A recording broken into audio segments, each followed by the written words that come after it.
Colorado Harvest Company. Watch this, Okay, Big Dad. so it has been approved that we can say the fuck word. Yeah, you just did. Okay.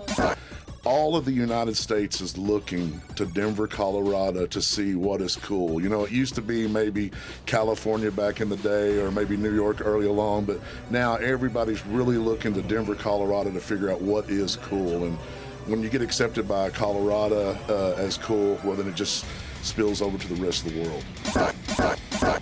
You have to see the vision for this area on South Broadway. This area, 5 years from now, is going to look very different than it looks right now. Right. I'm not supposed to film you giving my tools of the trades like I Tools of the trade? Yeah. Separate segments? Separate segments when you do it. Always ID yourself and say, Hey, this is Bubba Sparks, baby, and you're watching World Viral TV. You better know about it. World Viral.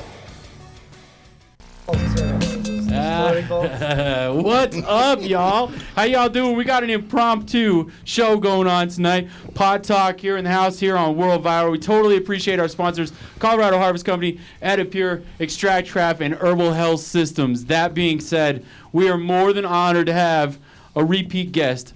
Texas Hippie Coalition is in the house. What is going on, y'all? What up? I'm high as a mother.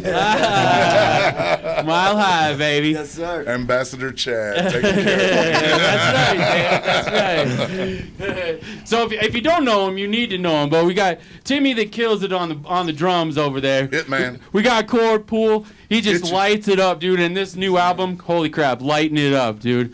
We got Elon Schwartz from Bands for Bands. He's helping put on the party. What's going on, everybody? And Johnny Cash. That's right, that's right. John Exile, of course, holding it down on the bass. What up, Bull Rider. Got Mad Love, and of course our friend, Big Dad Rich, man. What's Happy going to be on, here, y'all? buddy. Hiding out and laying low in Colorado, you know. How did 420 week treat you all? Awesome. Yeah. Awesome. Man, we got up here, or actually, I got up to my brother's house on the 18th. I like to start early.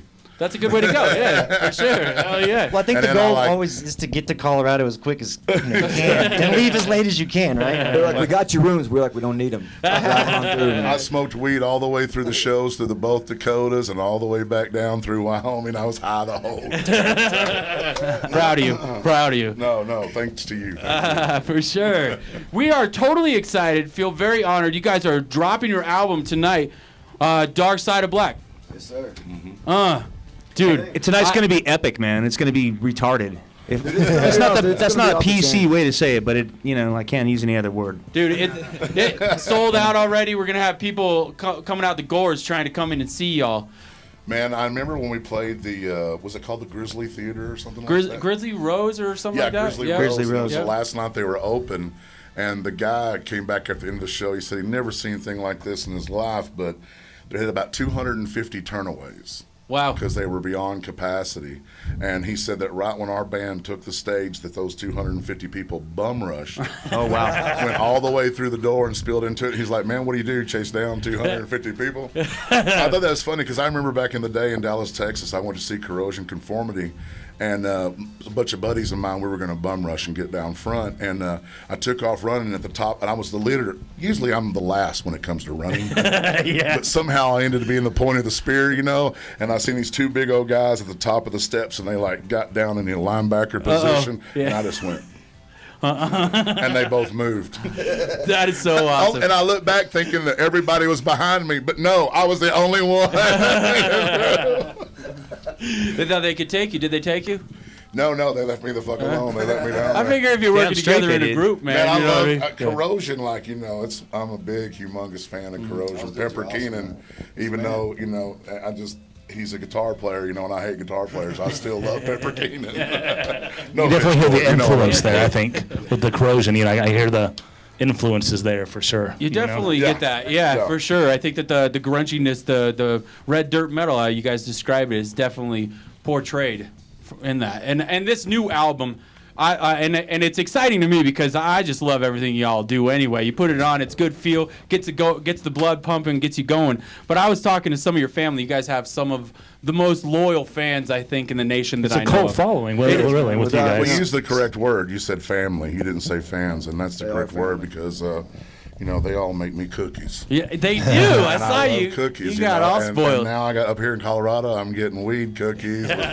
You know, I'm used to getting Irish butter. Now I'm getting THC butter. I love it. You know, so the world's great up here in Colorado. Well, I know the family is definitely on the same keel. The energy level that's on this album is almost a different level in a way. Not that you guys didn't have it before, but dude, we all produced this one ourselves too. So that's a lot of the difference too. We're a big part of, you know, making sure that, you know, all the drum decisions were, you know, mostly, you know, like Cord, he don't let you make a decision without his input. He'll get in your ass. That's crazy because he's like the most soft-spoken out of all of y'all. In the studio, though, Yeah. he's our leader in the studio. I mean, I'm not lying sick. to you, bro. In the studio, he's definitely a leader. He's in there from the beginning to the end. Whenever he doesn't like something, you'll know about it. That's for dang sure. I got to take this Just call. blown No, I'm up, just dude. kidding. You got hoes in different area codes or what? That's my girlfriend calling. She knows I'm with my wife in Colorado. No, I saw you guys do your post for a picture of all trying to mock Cord's smile, and that was definitely That was hard to a do, different look from all you guys, dude. Oh yeah. Dude, I don't think you'll ever find us doing that again. That was hard. They were all smiling, Eli, dude. They're blown away. I was like, no. It would have been fucking funny way. if he like wasn't smiling. We'll get one of those for the next album. There you go. Yeah, man, Cord is, you know, he's always got a smile on his face, which, you know, kind of puts a smile on yours when you see somebody always Very happy. infectious. You know, when we see Cord down, you know, we're all like, want to know whose ass we need to whoop. You know, who made you mad, Cord? Where's she at? That's right. I will smack a bitch for Cord. I ain't even lying. Open-handed. Backhanded, I don't give a shit. So what gives you guys the influence on each song? I mean, you know, what would you say your motivation or how you guys go about writing a song? How does it kind of flow when you guys, you know, thinking about studio or playing a live performance? You know, where does that influence come from? You know, when you're making an album, you're writing songs and stuff. It really kind of comes from everywhere. You're just reaching throughout the universe, trying to find the best energy to bring in and put on the track. I think some songs we write specifically more for live purposes, though. You know, like some of the songs we may not ever even play live. You know. Yeah, there's some songs that just don't really translate from vinyl to stage. Right. And you know, people have been experiencing that throughout time. There's a lot of times where I think, oh man, this is one of the best songs we've ever written, and when we start trying to play it live, it just isn't coming off. But there's a lot of stuff that we play live that I'm like, damn, it just doesn't really transpose to vinyl that good. Right. And that's why I always tell anybody, if you really want to enjoy THC, come to a live show. Live show, we're dude. definitely a live man. band. Right here at Herman's tonight. Yeah. Right on That's that. right, damn it. Lola Black, dude, fist fight that's been blowing it up, too. You guys got some great openers, dude. There's going to be a great vibe Dude, going she on. killed it last night. They tore it up. I love Lola. We love Lola. I try to flirt with her every time I see her. You know, and You So, too, man, damn it. man, I thought I was the only one. I think we all do. I don't use the same cheesy ass lines y'all do. Yes, he does. So you guys kind of all produced it a little bit, had your own styles and stuff together and kind of watched them mesh together. Now that you guys have, this is your fourth album now. Fifth. Is it fifth album? My bad. Fourth with Carved Records. That's why a lot of people get confused. We have one independent album That's that right. we put out a long time ago, and me and John did that independently, and we just don't want to give it up to anybody. That's good. You got to stand by it. that's- damn it. I got 7 kids. I can't give shit. Well, yeah. I mean, we there was like 3 different writing sessions that happened for this record too. Correct. So it wasn't like normally. That's what I was saying. Why this one's different. Is like normally we go in the studio, kind of write everything there, but this one we actually had like different sessions and then brought it all. Obviously, things are going to change still, but Yeah. Right. Then we got there, and then working with Sterling Winfield, man, he just really brought the best out of everybody. Dude, I gotta He is ask the about man, dude. dude. That guy Sterling Winfield. We're actually really good friends with Tom Really Maxwell cool, from dude. Hell Yeah, and they just got done dropping their album that he was on too. That's 2 big ass albums, and I've heard nothing but praise. Dude, on both sides He for is the him. man, dude. I mean, he talk about a dude that'll get in there and he'll bring the best out of everything, you know. Always stepping it up. I've never played a P bass ever in my life. Dude's got me in there playing the whole album that way, and I'm loving it now. I'm like, man, now I got to buy one of these fucking things. What the hell? I'm not one to brag. Yeah. Go ahead, Yeah. man. But I often brag about bringing Cord Pull into this band. You know, and he was young, and he hadn't had his teeth cut yet. Right. And I often brag about it because I know a lot of people tripped out about it. But now, and seeing how great he is, and when you see his performance on this album, it lets you know that he is a guitar hero. Cool. Oh, he's the man. And whenever that transposes, I tell people that, and they're like, yeah, Cord deserves and I'm like, no, I deserve a trophy for bringing Cord here. That's right, David. And it was whenever on this album, I had it laid out for my label, what I wanted to do, exactly what I wanted to do, and we didn't let them make any decisions. We made all of them. Right. And we handpicked Sterling Winfield purposely to have the camaraderie between him and Cord, so Cord could develop into what we believed he was going to become. Right. He's definitely the best out of Texas. Yes, and him and Cord working together really helped make Dark Side of Black what it is. I mean, I'm used to being the spotlight on the album. And don't think that we all three here, Timmy, John, and I, don't shine. Yeah. But Cord is definitely highlighted on this album as it should be. Cool. That's very awesome. Him and Sterling together. So I send Sterling stuff all the time, like he'll send me a track or something like that. I'll say, dude, you're so badass. I think I'm going to get a belt buckle for it. Or, it was so smart of me to bring you into this. You've done such a great job. I think I'm going to win a trophy. That's so sick. And I've heard nothing but that, dude. He's awesome, man. He gets so much praise. And honestly, exactly the way he's talking, Cord, dude, I talked to the family upstairs. The level that you are at right now, I mean, these guys were all very badass, and you were shining anyway. But man, you're shining bright right now, my friend. It's because of him that we stepped up, man. I'm gonna promise you that. I'm telling you, especially in the musicianship. Yes, exactly. In the musicianships and the song that he's written here. A lot of times I hear people say, man, I learned that THC song so quick. I can play that THC song. We like kind of being simple at times. Yeah. But now they're like, dude, I can't get that damn Cord shit down, man. And I blame Cord. And me and Timmy have even looked at each other before and been like, is this on a 7 or an 8? Because I count the same way Timmy counts. They both count fucked up. Yeah, actually, we kind of. Yeah, we count the right way. They count the wrong way. Like when him music, it's like when as far as communication, I think I kind of break the barrier. Like if they're not understanding, like I'll be like, I think he means this. Oh, okay, and I'll show it to them. And same with him. It's like if he's not understanding him, I could be like, well, I think he means this, and kind of show it to him a different way. And, You're the translator. Yeah. Oh, definitely. Exactly. Like me and Cord, it's like. I don't know. It's like one of us is speaking Klingon and the other one's speaking Vulcan. Right. And we'll get frustrated with each other. Cord's hit me a lot, y'all. He beats me. I don't like it. Yeah.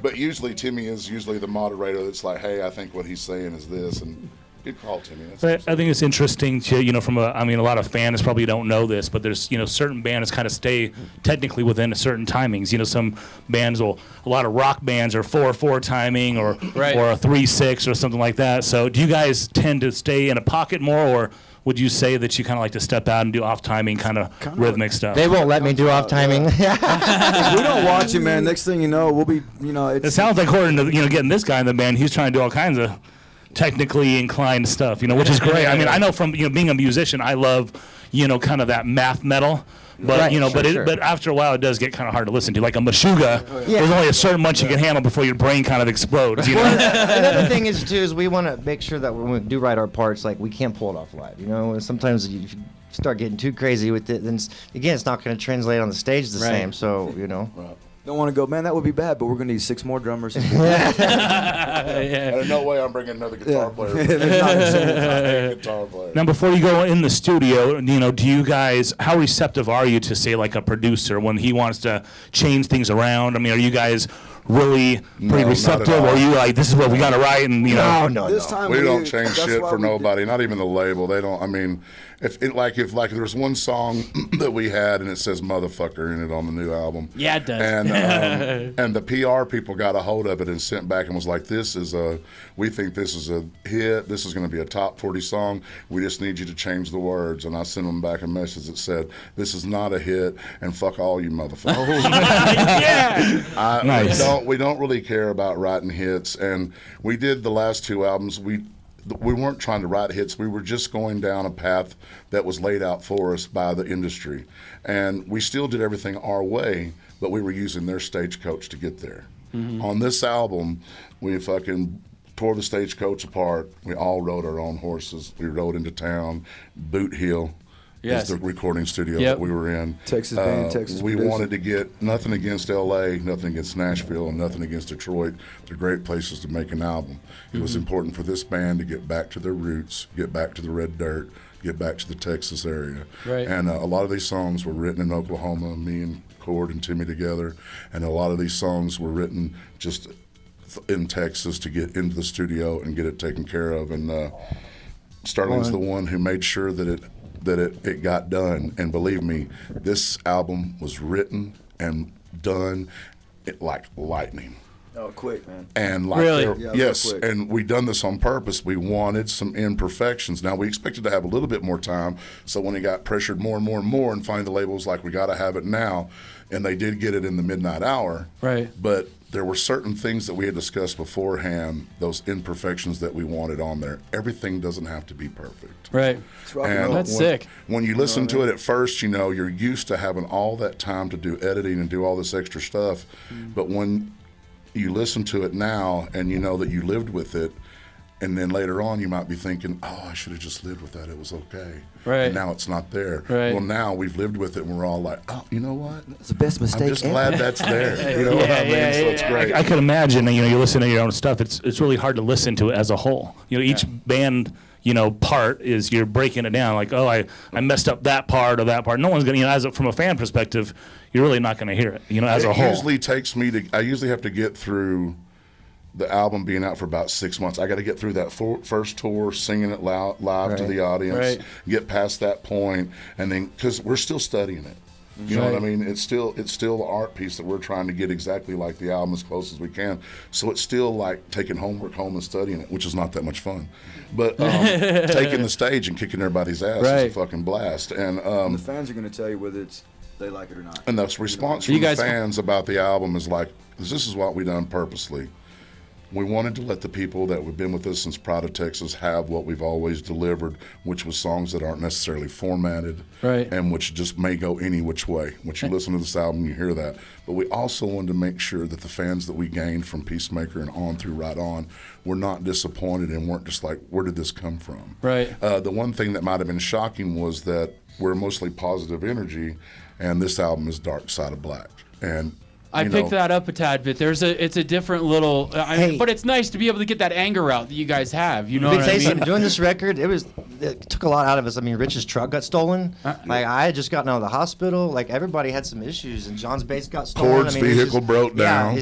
John's flights got jacked up. Everyone had issues. John was actually hurt. Just now had his operation after the album was done. He was in the hospital like 2 or 3 different times. Got bit by a jaguar or a cougar or something. I'm not sure what it was. I still think his old lady beat him up. I think his old lady whipped him is what I It's that Dr. Jekyll and Mr. Hyde or something. He's doing it. Yeah, exactly. We made it all the way through it, and even though, we wanted to have always, me and him's talked about different album concepts before, and the Black Album is one that always comes up. Yeah. Spinal Tap, Metallica. Yep. It always comes. I think even Prince had, God rest his soul. I think even he had a Black Album. So it's just like, we wanted to have one, but me and John had discussed that we didn't want it just to be a Black Album. We wanted to represent something. We wanted to represent the darkness, and that's why it kind of takes you to a darker side. Right. If you listen to a lot of the lyrics, they're really deep. You know what I mean? It's not just talking about it. It's definitely a whole other thing. You'll see that. You come to the show, he'll explain to you what Angel Fall is,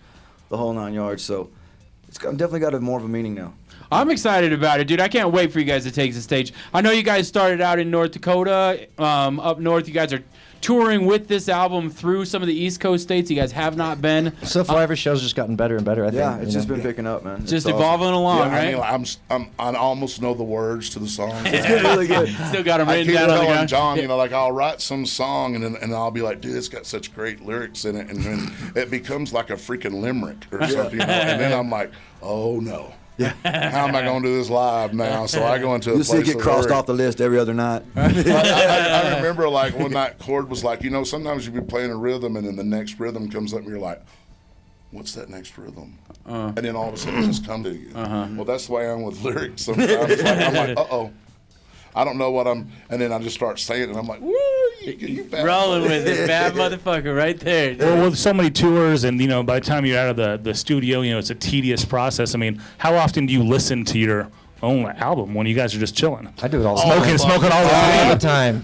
That's so crazy. Like you said, it's homework. It's homework. You're studying. You're wanting to, make sure. I try to get everything note for note. I mean, it's not going to happen that way every time. Right. The goal, I think, is that.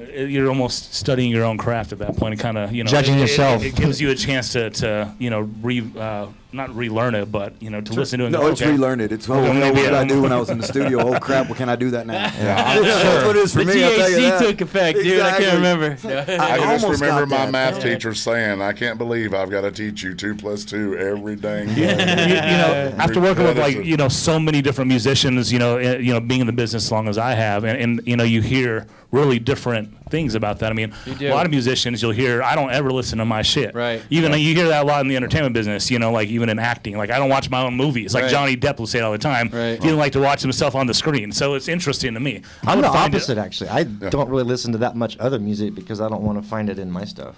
All I ever watch is World Viral TV too, brother. It's awesome. There you go, man. There you go. That's awesome. With the music, you touch on it. He listens to it a lot like the rest of us. We listen to it, make sure we got it. You know what I mean? But all the way we've been on. I've been listening to Hank 3 for the last week, 7, 9, 10 years. So it's, you know what I mean? Everybody's got that thing, but you'll definitely touch on your own music when you have to. Yeah, I mean, I actually right now I'm bouncing back between Pride and Glory and Dark Side of Black. So I mean, I can listen to mine once or twice and I'll flip over to something else, Right. But yeah, I mean, the only thing when I watch a video of us for the first time, that makes me kind of cringe. Videos are kind of weird, but once I watch it 2 or 3 times, I'm like, oh, did you see that badass shit John just did? Watch Corey right here, look at his fingernail. You start falling in love with it. So hey, I think it's awesome how you guys are doing, something different on this album. I mean, that's what music's all about. Getting out those. Whatever time you're in your life, you're freezing those feelings in time really with music. Yeah. It's something you can look back on and go, there it is. And so even for you guys, and for the fans and really everyone, it's a relationship between the musician and the fan. Right. It's living, and it means something different to everybody. Each of you guys sitting here, probably means a little bit something different. And to the fan listening to it, Absolutely. they're going to interpret it differently as well. So that's what I love about music so much, is that Right. it always I mean, means something That's different. the way it should be. And even if you take a look at Prince, how he wanted to transcend throughout the years, and although it was always Prince, the music in every album had some kind of something different. Right. He was one of the baddest solo guitar players I've ever seen. I mean, that guy could shred. You could do it all. Did you see He him on was- bass? I mean, holy Jeez. hell. I mean, If I could tell you how That's much awesome. pussy I licked listening to Purple Rain, I'm just telling you Awesome. right now. Y'all It just talking should have been about something my else, some purple. It should have been time- pink or my something. time. I don't know. I feel sorry for every one of them little girls. God, we're so honored that you guys made it down here, dude. Dude, thanks I am for having so very excited for the show. I It's know an honor, Denver loves really. you. I know that the whole state of Colorado absolutely loves you, dude. Man, So Colorado's Dude, we love definitely y'all. embraced us, and you guys don't know, man. Every time we're somewhere, we're only thinking about how can we get to fucking Denver, Colorado, because Damn right. we like to hit it, and we like to hit it again. there you go. The That's place to right. hit it again is right here. And, thank you for having us here at Herman's Hideaway. absolutely. That's a lot. You guys are growing your family by being cool people with great music, man. And we definitely appreciate having you guys Dude, here. thank you for for the sure. kind It's no words, surprise man. that you guys are doing well, and we wish you the best. And this is going to be an epic show, man. Thank For Bands sure. for Bands also, Heck yeah. and Thanks for KBPI. bringing 'em. KBPI, too. for sure. Thank you, bro. These Right guys. on. Dark Side of Black. Go check them out. Text Hippie. Go Code. right now. If you can't afford it, steal it. That's right. Sell a bag of weed here in Denver, and you can buy yourself some THC.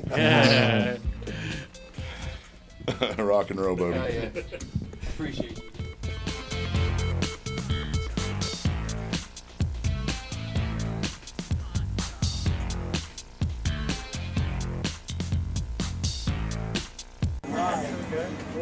If you're getting high in Colorado today, enjoy it. Around me with all that.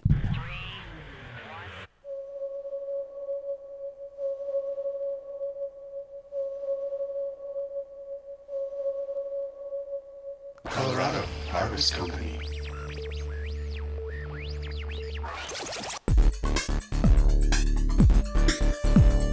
Colorado Harvest Company.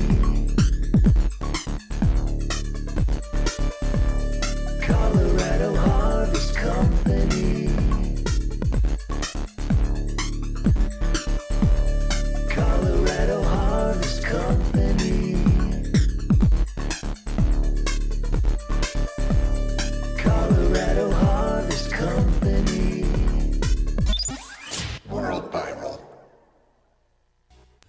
Herman's Hideaway on the corner of Iowa and Broadway. Your favorite independent anti-corporate venue featuring Westward's best patio. Now serving award-winning food. From metal to jazz to hip-hop, Herman's Hideaway has something for everyone. And if you want to book your act at Herman's Hideaway, email booking@hermanshideaway.com or call 303-777-2535. There's only one venue, family owned and operated for over 50 years. Holding it down in Denver. Go to hermanshideaway.com for more information and show listings. Sometimes it feels like the weight of the world falling on your shoulders. Sometimes you feel like you're ready to give in. It's up to you if you wanna break through, but you're getting old.